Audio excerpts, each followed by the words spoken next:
ఎందుకంటే ఆయన సన్నిధిలో గడపడం అనేటువంటిది దానికి మించిన గొప్ప సమయం మరొకటి లేదు. ఎందుకంటే సర్వశక్తిమంతుడితో గడుపుతున్నాం మనం ఇప్పుడు. ఏ లోకస్తులతోటో పాపులతోటో లోకంలో ఉన్న మనుషులతోటో ఆ సమయాన్ని మనం గడపడం లేదు. అలాగే మనం ఏదో ముచ్చట్లో అనగా లోక వ్యవహారాలు, లోక ముచ్చట్లో, లోక బుర్రలు చెప్పుకోవడానికి ఇక్కడ మనం కూడుకోలేదు. మీకు అర్థమవుతుందండి? లేకపోతే లోక పాటలు పాడుకోవడానికో కూడుకోలేదు. ఇక్కడ మనము ఆ మహోన్నతుడైనటువంటి ఆ సర్వశక్తిమంతుని యొక్క విషయాలు, ఆయన ఈ భూమి మీద మన కొరకు ఏం చేస్తున్నాడో నీకు సంబంధించిన విషయాలు తెలుసుకోవడానికి నువ్వు ఇక్కడికి వచ్చావు. నీ పట్ల ఆయన ఏ విధంగా ప్రణాళిక కలిగి ఉన్నాడో, ఏ విధంగా నేను రక్షిస్తున్నాడో, నువ్వు ఏ విధంగా ఉండాలని కోరుకుంటున్నాడో, నీవు ఆయన రాజ్యంలో ఏ విధంగా ఉండబోతున్నావో ఆ విషయాలను కూడా తెలుసుకోవడానికి నీవు ఇక్కడికి వచ్చావు. ఆయన నామముస్తాను. నీకు ఈ విషయాలు కావాలి, నీ విషయాలు నీకు కావాలి, నీకు సంబంధించిన విషయాలు నీకు కావాలి. వేరే విషయాలు మనకు అక్కర్లేదు, అనవసర విషయాలు మనకు అక్కర్లేదు, ఉపయోగం లేని విషయాలు మనకు అక్కర్లేదు. కానీ నీకు సంబంధించిన విషయాలు ఇవి నిత్య రాజ్యానికి సంబంధించినటువంటి విషయాలు. ఏదో మనము వ్యర్థమైనవి కాదు. ఇది ఒక స్థిరమైనటువంటి శాశ్వతమైనటువంటి ఒక రాజ్యానికి సంబంధించి, లేక శాశ్వతముగా జీవించేటువంటి ఆ జీవితానికి సంబంధించిన విషయాలు మనం తెలుసుకోవడానికి వచ్చాం. ఆయన నామముస్తాడు. హల్లెలూయా. శాశ్వతమైన సంగతులు, నువ్వు శాశ్వతంగా ఎలా ఉండాలి, మరణాన్ని ఏ విధంగా జయించాలి, మరణం లేకుండా నువ్వు ఏ విధంగా జీవించాలి, అలాంటి విషయాలు. ఏవో ముసలమ్మ ముచ్చట్లు కాదు, ఏవో కళ్ళబొల్లి కబుర్లు చెప్పుకోవడానికి కాదు. నీవు ఒక నిత్య రాజ్యానికి సంబంధించిన విషయాలు, అంటే నీ రాజ్యానికి సంబంధించిన విషయాలు, నీ ఇంటికి సంబంధించిన విషయాలు, నీ కుటుంబానికంటే నీ కుటుంబం ఏది? మెస్సయ్య, దావీదు, అబ్రహాము, ఇస్సాకు, యాకోబు, వీళ్ళందరూ ఎవరు? నీ కుటుంబం. ఈ లోకస్తులు కాదు, నీ కుటుంబం. ఆ కుటుంబస్తుల విషయాలు తెలుసుకోవడానికి మనం ఇక్కడ కూడి ఉన్నాం. ఆయన నామముస్తాడు. హల్లెలూయా, హల్లెలూయా. అయితే మనము ఈ మధ్యాహ్న వేళలో మనము నేర్చుకునే వర్తమానము ఏమిటంటే, నాటుటకు సమయము కలదు. నాటుటకు ప్రతిదానికి ఒక సమయం ఉందన్నాడు. మరి నాటడానికి కూడా ఒక సమయం ఉంది. మరి మొక్కలు ఉన్నాయి, ఎప్పుడు పడితే అప్పుడు నాటితే ఆ మొక్కలు వచ్చేస్తాయా? దానికి ఒక ఋతువు ఉంది, దానికి ఒక కాలం ఉంది. విత్తనాలు నాటుతున్నాం అనుకోండి, భూమిలో మీరు చిక్కుడు విత్తనాలు, బీర విత్తనాలు, ఏమండి టమాటా విత్తనాలు, తోటకూర విత్తనాలు చల్లుతారు ఇంటి దగ్గర. అవి చల్లడానికి లేకపోతే నాటడానికి, భూమిలో అలా నాటడానికి ఒక సమయం ఉంది. ఆ సమయంలోనే నాటబడాలి, నాటాలి. అవి నాటినప్పుడు అదేవిధంగా లేచుటకు కూడా ఒక సమయం ఉంది. నాటుటకు ఒక సమయం ఉంది, లేవడానికి ఒక సమయం ఉంది. ఆ మొక్క లేవడానికి ఒక సమయం ఉంది. ఇక్కడ అపోస్తలుల కాలంలో ఆయన నాటాడు. ఏమి నాటాడు? విత్తనాలు నాటాడు. ఏ విత్తనాలు అవి? గోధుమ విత్తనాలు. ఆయన నామముస్తాడు. హల్లెలూయా. ఆయనే గోధుమ విత్తనము, ఆయనే గోధుమ విత్తనము. ఆయన నాటబడ్డాడు. ఎప్పుడు నాటబడ్డాడు? సాయంకాలంలో నాటబడ్డాడు. ఆయన తీసుకెళ్ళి సమాధిలో ఎప్పుడు పెట్టాడు చెప్పండి? బైబిల్లో మనం చూస్తే సాయంకాల సమయంలో ఆయన్ని సమాధిలో పెట్టినట్టు వాక్యం చెప్తుంది. మీకు అర్థమైందా? సాయంకాలం ఏం చేశారు? ఆయన గోధుమ విత్తనము భూమిలో నాటబడ్డాడు. ఆయన నామముస్తాడు. హల్లెలూయా, హల్లెలూయా. ఆ విత్తనం ఎప్పుడు మొలకెత్తింది చెప్పండి? తెల్లవారుజామున తిరిగి లేచింది. ఆ తిరిగి లేచిన తరువాత పెంతెకోస్తు పండుగ నాడు పరిశుద్ధాత్మ ఆ కుమ్మరించబడినప్పుడు అంటే ఆయనే పరిశుద్ధాత్మగా వచ్చి, తండ్రిగా ఉన్న ఆయనే కుమారుడుగా వచ్చి, కుమారుడుగా ఉన్న ఆయనే పరిశుద్ధాత్మగా వచ్చి వాళ్ళ మీద కుమ్మరించుకున్నప్పుడు చాలామంది నామంలో బాప్తిజం పొందారు. అప్పుడు చాలా విత్తనాలు వచ్చేసి ఆయన నామనిస్తారు. హల్లెలూయా. అందుకనే ఒక విత్తనము మనం నాటుతున్నామంటే దేనికి నాటుతున్నాం చెప్పండి? గోధుమ విత్తనం నాటుతున్నాం. మళ్ళీ ఏం చేస్తుంది? గోధుమ విత్తనాలను ఇస్తుంది. అవునా కాదా? నువ్వు ఒడ్లు నాటుతావు భూమి మీద, నాటినప్పుడు ఆ వరి ఏం చేస్తుందంటే మళ్ళీ మొలకెత్తేసి నీకు మరలా ఒడ్లునే ఇస్తుంది, ఆ ఒడ్లునే ఇస్తుంది. అలాగే మెస్సయ్య ఏ విధంగా అయితే గోధుమ విత్తనముగా నాటబడ్డాడో ఆయన మరలా తెల్లవారుజామున లేచాడు. ఆయన లేచిన తరువాత ఆ గోధుమ మొక్కలో నుండి పెంతెకోస్తు పండుగ దినాన చాలా విత్తనాలు వచ్చేసాయి. ఆ విత్తనాలు ఎవరు? ఆ పెంతెకోస్తు పండుగ దినాన అపోస్తులు 3000 మంది బాప్తిజం పొందారు. వారంతా కూడా ఎందుకనంటే ఆయన విత్తనమై ఉన్నాడు కనుక ఆయన పిల్లలు కూడా విత్తనాలై ఉన్నాయి. అందుకని ఆరంభములో విత్తనము ఉన్నది. అలాగే అవి మరలా ఆయన చనిపోయి మరలా తిరిగి లేచిన తర్వాత కూడా ఆ గోధుమలకు ఏమొచ్చాయి? విత్తనాలు వచ్చాయి. ఆ విత్తనాలు మరలా ఏమైపోయినాయి చెప్పండి? ఇంకా కొన్ని విత్తనాలు వచ్చాయి. ఆ విత్తనాల నుండి కొన్ని విత్తనాలు వచ్చాయి. ఆయన నామిస్తారు. హల్లెలూయా. కాబట్టి నాటుడికి ఒక సమయం ఉంది. ఆ నాటే కాలంలోనే నాటాలి. మొలకెత్తే కాలంలో మొలకెత్తుతాయి. ఆ మొలకెత్తడం అనేది పునరుద్ధానానికి సాదృశ్యం. అందుకే మెస్సయ్యని చూడండి, నాటిన తరువాత 3 దినాలకు లేచాడు ఆయన. ఎప్పుడు లేచాడు చెప్పండి? 3 దినాలకు లేచాడు. ఆయన నమనిస్తాం. హల్లెలూయా, హల్లెలూయా. 3 దినాలకి లేచాడు అంటే మొక్క లేచింది, పునరుద్ధానం చెందింది. అంటే సమయము కలదు. సాయంకాలంలో నాటబడింది. ఈనాడు కూడా మనం సాయంకాలం అంటే 7వ దూత వర్తమానం సాయంకాలం. ఆ సాయంకాలంలో ఏం జరిగింది? ఇప్పుడు బైబిల్లో మనము సాయంకాలంలో కొన్ని విషయాలు ఉన్నాయి. ఆ సాయంకాల సమయంలో ఏం జరిగిందని అంటే ఆ యొక్క సాయంకాల సమయంలో ఆ యొక్క లోతు దినాలలో అక్కడ విత్తనములు నాటబడ్డాయి. విత్తనములు నాటబడ్డాయి అనగా ఒక విధంగా చెప్పాలంటే లోతు యొక్క హృదయంలో విత్తనాలు లేకపోతే వాక్యము నాటబడింది. వాక్యము నాటబడింది. వారే ఆ విత్తనమై ఉన్నారు. కానీ తెల్లవారుజామున లేచారు. తెల్లవారుజామున ఏం చేశారు చెప్పండి? అవి లెగిసిపోయినాయి, భూమిలో నుండి లేచాయి. అందువల్ల నాటుడికి ఒక సమయం కలదు, లేవడానికి కూడా ఒక సమయం ఉంది, మొలకెత్తడానికి కూడా ఒక సమయం ఉంది. అందుకని మెస్సయ్య సాయంకాలంలో నాటబడ్డాడు. 3 దినాలకు ఆయన తిరిగి లేచాడు. ఆ మొక్క లేకపోతే ఆ విత్తనము, ఆ గోధుమ విత్తనము లేవడానికి 3 రోజులు పట్టింది. అలాగే మనము దానియేలు కాలంలో మనం చూస్తే దానియేలు ఒక విత్తనముగా ఉన్నాడు. విత్తనం అనగా వాక్యము. ఎవరైతే ఆయన వాక్య ప్రకారం నడుస్తుంటారో వాళ్ళు వాక్యమై ఉంటారు, వారు విత్తనమై ఉంటారు. అందుకనే ఆ శరీరం ఏమైంది? వాక్యముగా మారిపోయింది. నీవు కూడా ఈ శరీరము వాక్య ప్రకారం నడుస్తున్నప్పుడు ఈ శరీరం ఏమవుతుంది? వాక్యం అవుతుంది. దానిని ఆ యొక్క కాలంలో ఆ దానియేలు సాయంకాలములో భూమిలో అంటే ఆ గుహలో పాతి పెట్టబడ్డాడు. అంటే నాటబడ్డాడు.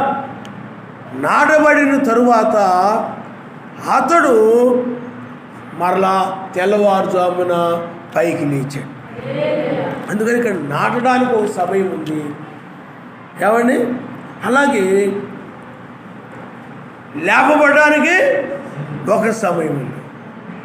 నాటడానికి ఒక సమయం ఉంది, లేపబడడానికి ఒక సమయం ఉంది, ఆ సమయం తెలియాలి మనకి. సమయం తెలియకపోతే మనం విత్తనాలు నాటలేము. విత్తనాలు నాటే సమయం ఏదో, పొలాల్లో విత్తనాలు చల్లే సమయం ఏదో తెలియకపోతే ఏమైపోతుంది చెప్పండి? ఆ కాలం దాటిపోతే, ఆ సమయం తెలియకపోతే ఏం జరుగుతుంది? ఆహారం లేక చచ్చిపోవాల్సి వస్తుంది. అందువల్ల విత్తనాలు నాటడానికి ఒక సమయం ఉంది. ఆ సమయంలోని విత్తనాలు నాటాలి. ఆ విధంగా దానియేలు ఆ గుహలో నాటబడ్డాడు. తెల్లవారుజామున పైకి తీయబడ్డాడు. అందుకని ఆ గుహలో కూడా సాయంకాలమే. అందుకనే బైబిల్ అంత గొప్ప గ్రంథం మరి ఎక్కడ లేదు. కారణం ఎందుకనంటే ఆ బైబిల్ను రాసినటువంటి వారు ఇంచుమించు 40 మంది రాశారు. బైబిల్ రాసినప్పుడు ఒకరికొకరు సంబంధం లేదు. ఇప్పుడులాగా సెల్ ఫోన్లు కానీ, యూట్యూబ్లు కానీ, ఫేస్బుక్లు కానీ ఏమీ లేవు. అప్పట్లో వేరు వేరు ప్రాంతాలు, వేరు వేరు కాలాలు, ఒకరి కాలానికి సంబంధం లేదు. కానీ ఒకరికొకరు మాట్లాడుకుని రాసినట్టుగా, ఒక వ్యక్తి రాసినట్టుగానే ఉంటుంది. ఆయన నామనిస్తాడు. హల్లెలూయా, హల్లెలూయా. అందుకనే బైబిల్ అంటే నాకు చాలా ఇష్టం అన్నమాట.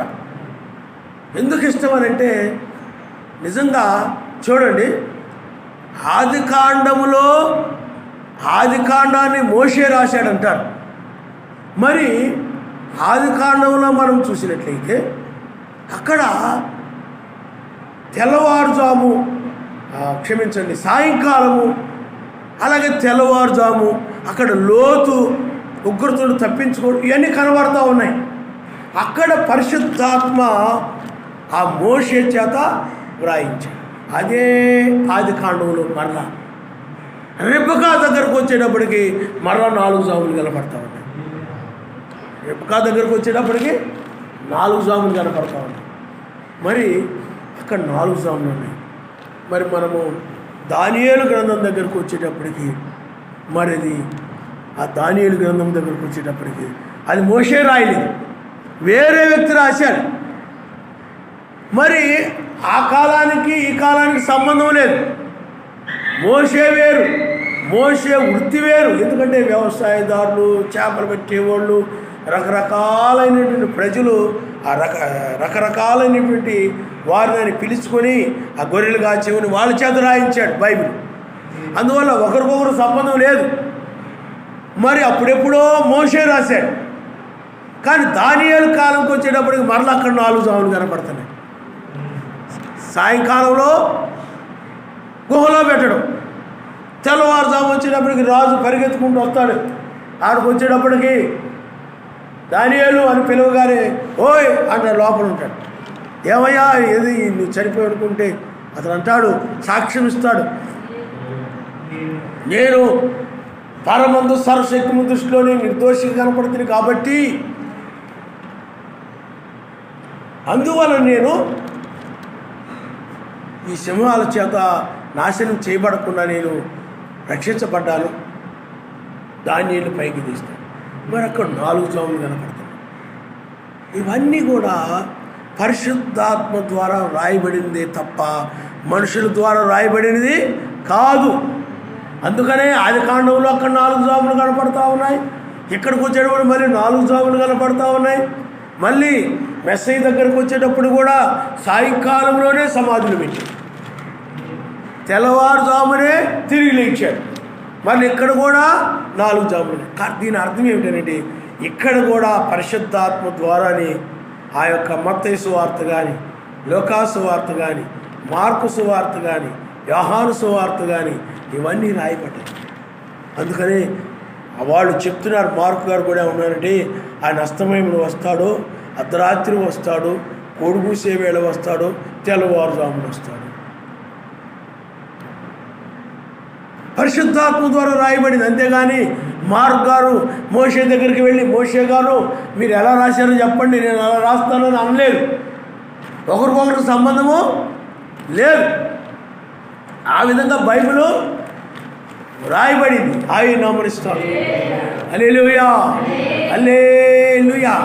మళ్ళీ ఇప్పుడు ఆదికాండమును రాసిన ఆయనే ఆ పరిశుద్ధాత్మే, దానియేలు గ్రంథమును రాసిన ఆయనే ఆ పరిశుద్ధాత్మే, బైబిల్లో మీరు యొక్క సువార్తలు కానీ లేకపోతే పాత నిబంధన కాలంలో ఆ యొక్క పుస్తకాలు కానీ ఎవరైతే వ్రాశారో ఆయనే ఇప్పుడు మనతో కూడా ఉన్నాడు. కాబట్టి ఇప్పుడు మరలా నాటు కాలమేదో లేపబడు కాలమేదో ఈనాడు మనకి ఆయన బయలుపరిచాడు. ఆయన నామస్తారు. హల్లెలూయా, హల్లెలూయా. అందుకనే వాళ్ళందరూ కూడా మనకు ఒక ఛాయగా పెట్టాడు. అదే మిగతా గ్రంథాలను కూడా ఒకదానికొకటి సంబంధం ఉండదు, ఒకదానికొకటి పొంతన ఉండదు. ఒకడు ఇంకో రకంగా రాస్తే ఇంకోటి ఇంకో రకంగా రాస్తాడు, ఇంకోటి ఇంకో రకంగా రాస్తాడు, ఇంకోటి ఇంకో రకంగా రాస్తాడు. వాళ్ళంతటా వాళ్ళు ఊహించేదో రాస్తారు, వాళ్ళు ఏదో కల్పించుకుని రాస్తారు. ఆ విధంగా కాదు. దీని బైబిల్కి ఏంటంటే ఏదైనా ఇది సత్యం అని చెప్పాలంటే ఇద్దరు సాక్షులు ఉండాలి. ఇద్దరు సాక్షులు ఉండాలి. నువ్వు కోర్టుకు వెళ్తున్నావు అనుకోండి, నేను చేసింది కరెక్ట్ అని చెప్పాలనుకోండి, దానికి ఎవరు చూపించాలి? సాక్షులు చూపించాలి. సాక్షులు ఉండాలి, ఇద్దరు సాక్షులు ఉండాలి. అలాగే బైబిల్లో కూడా మనం చెప్పేటువంటి ఒక వర్తమానం, లేకపోతే బైబిల్లో ఎవరైనా బ్రహ్నాం గారు కానీ ఎవరైనా జాన్సన్ గారు కానీ ఏదైనా ఒక వర్తమానం చెప్పారండి, వాళ్ళు ఇదిగో నామంలో బాప్తిజం ఆయన ఒక్కడే చెప్పారండి, దానికి సాక్ష్యాలు ఉన్నాయి బైబిల్లో. వాక్యానికి ఏముండాలి? సాక్ష్యం ఉండాలి. ఈనాడు కూడా ఈ తెల్లవారుజాముకి ఇప్పుడు ప్రతి 2000 సంవత్సరాలకు ఒక మార్పు జరిగింది. ఈ 2000 సంవత్సరం ముగింపు మనం ఇంకా తర్వాత 7వ దినము అంటే 1000 ఏళ్ల పాలన రాబోతుంది అని అన్నామనండి. దానికి ముందు మనకు 2 సాక్ష్యాలు ఉన్నాయి. ఏంటి? ఆదాం దగ్గర ఉండడం కాలం 2000 సంవత్సరాలు, అప్పుడు రక్షణ వచ్చింది, అప్పుడు ఒక మార్పు జరిగింది. మరలా అక్కడ నుండి నోహు దగ్గర నుండి మరలా మొదటి రాకడ వరకు 2000 సంవత్సరాలు, అక్కడ ఒక మార్పు జరిగింది. అక్కడ నుండి ఇక్కడికి వచ్చేసరికి ఒక మార్పు జరిగింది. మీకు అర్థమైందా? అందువలన వాక్యం ఏం చెప్తానంటే ఆమెనైనా అలాగ చేస్తే అవునని అలా జరుగునుగాక. ఆ విధంగా ఆమెను ఒకదానికి ఏం చేస్తుంది చెప్పండి? కలుపుతుంది. ఆ విధంగా ఉంటుంది. అక్కడ 4 జాములు ఉంటే ఇక్కడ 4 జాములు ఉంటాయి. కాబట్టి ఈనాడు కూడా సాయంకాలంలో 7వ దూత కాలములో నాటబడింది, వాక్యము నాటబడింది, సంఘం కూడా నాటబడింది. ఆయన నామస్తాను. హల్లెలూయా. ఎక్కడ నాటబడింది? ఎక్కడ నాటబడింది చెప్పండి? ఈ లోకములో మనము ఒక విత్తనములుగా ఉన్న మనము నాటబడిన వారంగా ఉన్నాం. అందుకే పౌలు గారు అంటారు, నేను నాటి తిని అంటాడు. ఆయన నామస్తాను. హల్లెలూయా. కాబట్టి నాటబడిన వారంగా ఉన్నాం. నాటబడిన మనము ఈ తెల్లవారుజామున లేపబడే వారంగా ఉన్నాము. ఎలా ఉన్నాం చెప్పండి? తెల్లవారుజామున ఏం జరుగుతుంది చెప్పండి?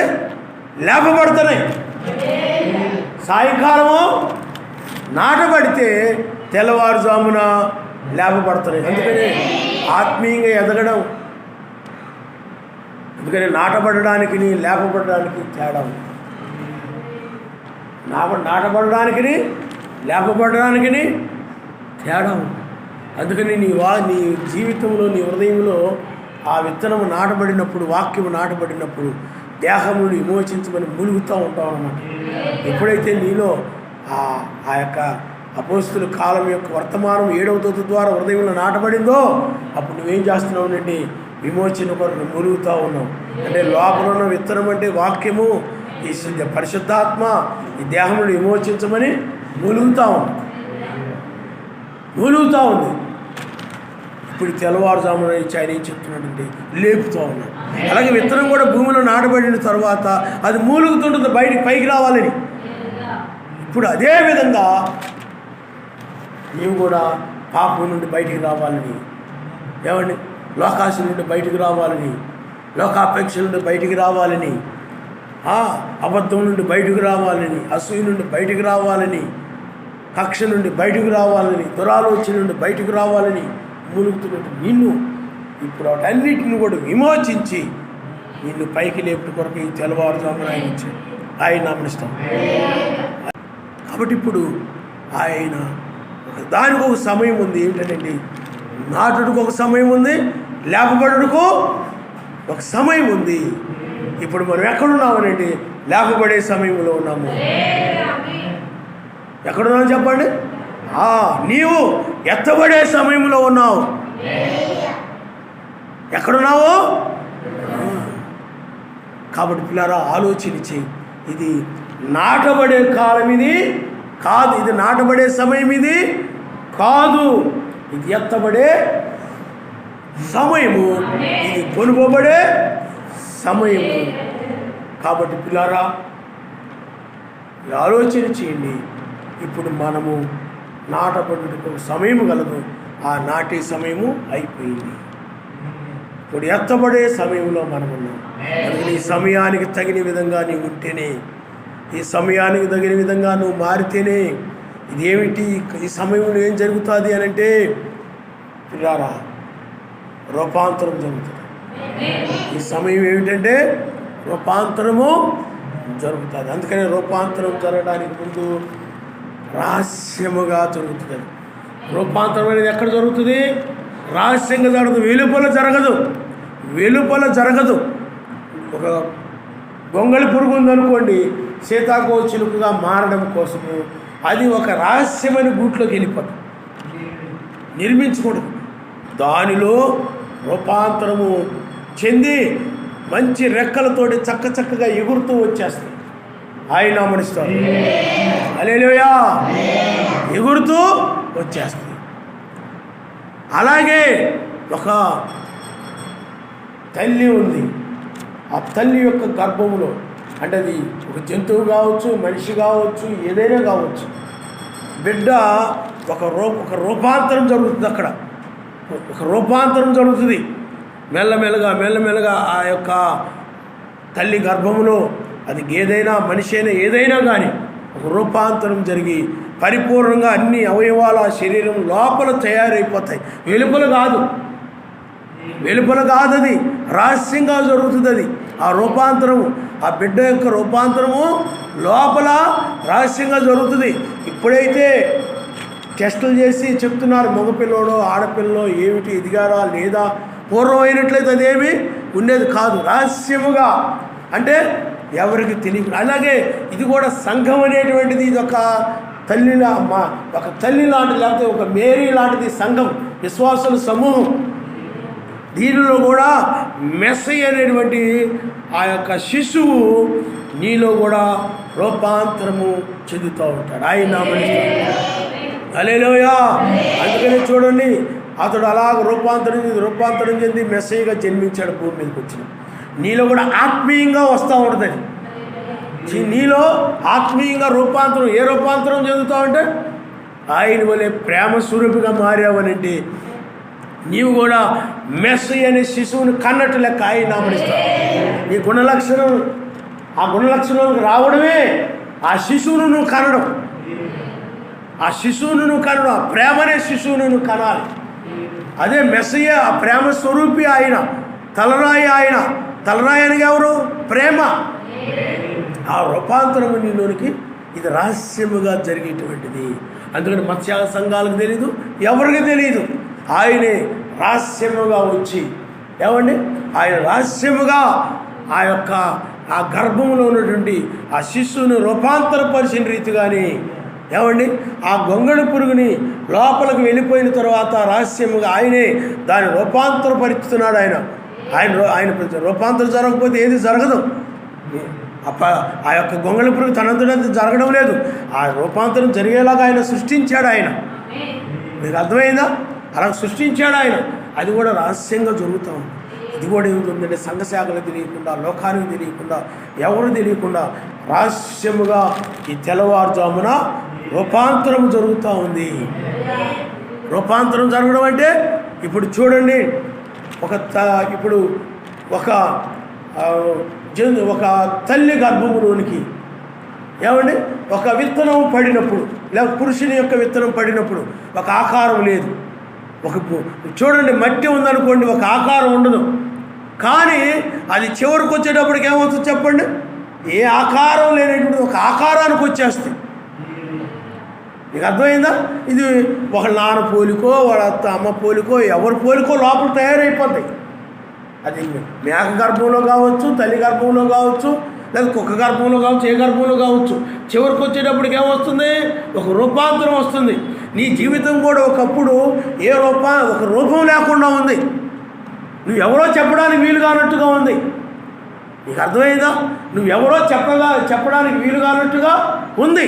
ఇప్పుడు నీ గుణలక్షణాలను బట్టి నీవిప్పుడు ఒక రూపంలో కలిగి ఉంటున్నావు. అదే ప్రేమ స్వరూపం. ఆయన నమ్మనిస్తావు. హల్లెలూయా. ఇంతకుముందు అయినట్లయితే ప్రేమ కలిగి ఉండేవాడివి, అసూయ కలిగి ఉండేవాడు, జాలి కలిగి ఉండేవి, కఠినంగా ఉండేవాడు, దయ కలిగి ఉండేవాడివి, కోపం కలిగి ఉండేవాడు. మీకు అర్థమవుతుందండి? దాన ధర్మాలు చేసేవాడివి, బెగబట్టేవాడు. ఒకరు రకరకాలుగా, లేకపోతే స్వార్థం ఉండేది, కొన్నిసార్లు నిస్వార్థంగా ఉంటుంటావు. మీకు అర్థమైందా? ఒక ఆకారం అంటూ చెప్పడానికి లేదు. నువ్వు ఫలాని వ్యక్తి అని చెప్పడానికి లేదు. ఒక నిరాకారంగా ఉన్నావు. ఒక ఆకారం అనేది ఇప్పుడు నీకు వచ్చేసింది. అదేమిటి? ప్రేమ. ఏమొచ్చింది చెప్పండి? ఆ ప్రేమ స్వరూపము, ఒక ఆకారము ఈనాడు. అందుకనే రూపాంతరం చెందుడు ద్వారా, అంటే ముందు రూపాంతరం ఏమిటంటే క్షయమైపోయేదిగా ఉంది. ఆ రూపాంతరం మొట్టమొదటిది. కానీ రూపాంతరం చెందిన తర్వాత నాశనం లేనిదిగా మారింది. ఆయన నమ్మనిస్తాడు. హల్లెలూయా. ముందు ఎలా ఉన్నావు చెప్పండి? నశించే వ్యక్తిగా ఉన్నావు, ఉగ్రతలోకి వెళ్ళే వ్యక్తిగా ఉన్నావు, నాశనానికి వెళ్ళే వ్యక్తిగా ఉన్నావు. ఇప్పుడే రూపాంతరం చెందిన తర్వాత నాశనము కాని వ్యక్తిగా మారావు. కాబట్టి పిల్లారా, మీరు ఆలోచన చేయండి. ఆ రూపాంతరం చెందినప్పుడు నీవు ఒక ఆకారంలో కనపడతావు. ఏ ఆకారం అనండి? ప్రేమ అనే ఆకారం. ఇప్పుడు ఒక ఫ్యాన్ ఉంది. ఇది మొట్టమొదట ఇనుము, పాత ఇనుము. ఒక ఆకారం లేదు దానికి. దాంట్లో నట్లు, బోట్లు, వైర్లు అన్ని రకాలు ఉంటాయి. దాన్ని ఏం చేస్తారంటే బాగా కాల్చేస్తారు. బాగా కాల్చినప్పుడు ఏమైపోద్దంటే అది ఒక ముద్దలాగా తయారైపోతుంది. దానికి ఒక ఆకారం ఏమి ఉండదు, ఒక ముద్దలాగా తయారైపోతుంది. తర్వాత దాన్ని రకరకాలుగా తయారు చేసి ఒక ఆకారం తీసుకొస్తారు. అది ఆ ఆకారం తీసుకొచ్చాక అది మేలుకరమైనదిగా తయారవుతుంది, ఉపయోగపడే విధంగా తయారైపోతుంది. నీవు కూడా ఒక రూపంలోకి వచ్చిన తర్వాత నీవు ఉపయోగపడే వ్యక్తిగా ఉంటావు. ఆయన నమ్మనిస్తాడు. హల్లెలూయా. రూపంకి వచ్చిన తర్వాత ఏం చెప్పండి? ఆయన కార్యాలకి స్తుతించడానికి, ఆ మహిమపరచడానికి, ఆ దేవదూతలు పరిశుద్ధుడని ఆ కంఠధ్వని వలన స్తుతిస్తూ ఉంటాయి గట్టిగా. నీవు కూడా ఆ రూపం వచ్చేస్తుంది నీకు. కానీ నీవు ఓపిక లేని స్థితిలో, ఒత్తిడి లేకుండా నీవు ఇంకా దూత వలె మారలేదు, స్తుతించే స్థితికి నువ్వు రాలేదు. కానీ ఆ రూపానికి వచ్చినప్పుడు ఏం చేస్తావునండి? ఆయన స్తుతిస్తూ, మహిమపరుస్తూ, హల్లెలూయా, ఆమేనని ఘనపరుస్తూ ఉంటావు. మేలుకరంగా తయారు. అదే ఒక ఆకారం తయారు చేయబడక ముందు మా చిన్నతనంలో మా ఊర్లో పాత కొనేవారు. ఏంటి? ఈ యొక్క అల్యూమినియం గిన్నెలు అలాంటివి తెల్లగా ఉంటే ఆ గిన్నెలు కొనేసి వాటిని ఏం చేసేవారంటే బాగా వేడి చేసేవారు. వేడి చేసి కింద చిన్న నేల మీద చిన్న అచ్చుల్లాగా తయారు చేసేవారు. చిన్న పెట్టి ఉండేది. ఆ పెట్టిలో మట్టితో అచ్చులుండి అది బాగా కరగేస్తే ఏమైపోతుందంటే నీళ్ళులాగా తయారైపోయేది అనమాట. దాన్ని తీసుకొచ్చి అచ్చుల్లో పోసేవారు. గరిటె అచ్చు, లేకపోతే ఆ అట్లకాడ అచ్చు లాంటివి ఉండి దాన్ని బాగా కరిగిన తర్వాత దాంట్లో పోసేసి ఆరిపోయిన తర్వాత అవి పైకి తీస్తే రకరకాల షేపుల్లో ఇంట్లోకి ఉపయోగపడే వస్తువులు కొత్తగా ఉంటాయి అన్నమాట. అంటే ఉపయోగపడే ఒక ఆకారం వచ్చింది. ముందైనట్టు ఒక ఆకారం ఉందా? వాటికి నీళ్లులా ఉన్నాయి. అప్పుడు దేనికన్నా ఉపయోగపడుతుంది? అది ఏం ఉపయోగపడదు. నీవు కూడా ఒకప్పుడు ఆయనకు ఉపయోగపడినటువంటి లోకరీతిగా ఉంటూ, నీవు లోక కార్యాల్లో ఉంటూ, నీవు ఒక పాపానికో సాతానుకో వాటికో ఉపయోగపడే వ్యక్తిగా ఉండేదానివి. లేకపోతే ఆయనకి ఏమి ఉపయోగపడినటువంటి వస్తువుగా ఉన్నావు నువ్వు, ఒక ఆకారం లేకుండా. ఇప్పుడైనట్లయితే నువ్వు ఒక ఆకారానికి వచ్చావు. ఆయనే మరల్చుకుంటాడు. పరిశుద్ధాత్మని ఒక ఆకారానికి వచ్చింది. కాబట్టి ఆకారం వచ్చినప్పుడు ఉపయోగపడతారు. చాలామంది ఎందుకు ఆయన కార్యాలకు ఉపయోగపడాలంటే వాడు ఒక రూపానికి రాలేదు, ఒక రూపానికి రాలేదు, ఒక వస్తువుగా మారలేదు. ఒక వస్తువుగా నువ్వు మారినప్పుడు, ఏదో ఒక వస్తువుగా నువ్వు మారినప్పుడు ఆ వస్తువు ఎలాగైతే ఉపయోగపడుతుందో నీవు కూడా ఆయన కార్యాల కోసము ఉపయోగపడుతుంటావు. ఆయన హల్లెలూయా.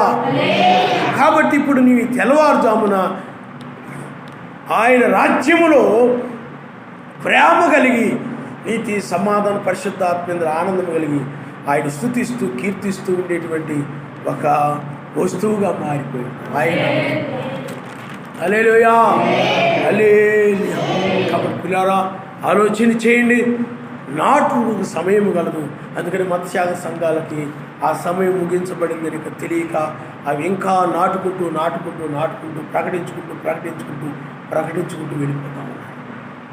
వాళ్ళకి ఆ సమయం తెలియదు, ఆ సమయం అయిపోయిందని వాళ్ళకి తెలియదు.